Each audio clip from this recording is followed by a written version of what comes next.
عبد الحليم لما غنى وقال كان يوم حبك أجمل صدفة، كان في مكان شاهد على قصص الحب اللي عاشها العشاق. يلا بينا في فيديو جديد. أهلا بيكم في حديقة العشاق، أيقونة الأفلام الرومانسية في مصر. حديقة الجبلية سابقا والأسماك حاليا. حديقة الأسماك مش مجرد مكان للتنزه، لا ده تاريخ مر عليه الزمن، مثال حي على أشهر قصة حب في التاريخ في العصر الحديث، قصة حب خديوي مصر وإمبراطورة فرنسا، الخديوي إسماعيل والإمبراطورة أوجوني، اللي الحديقة دي كلها اتعملت مخصوص ليها. أيوة زي ما بقول لكم كده.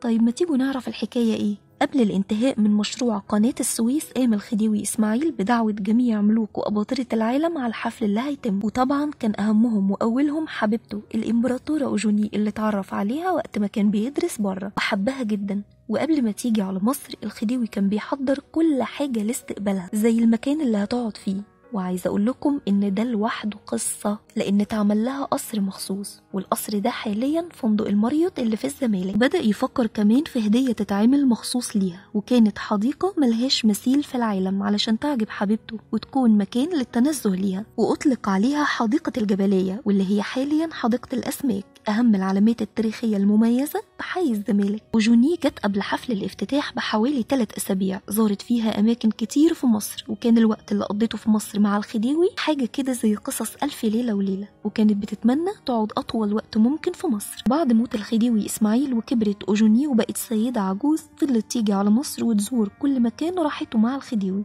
كانت بتيجي عند القصر والحديقة وتفضل تبكي بكاء شديد على فراق حبيبها وعلى كل مكان قضت فيه ذكريات جميلة، إن كل ده كان في يوم من الأيام اتعمل من أجلها. بتمنى الفيديو يعجبكم، واتمنى تروحوا تزوروا الحديقة. التيكت ب5 جنيه بس، وهتقضي أحلى وقت في هدوء وتسترجع الزمن الجميل.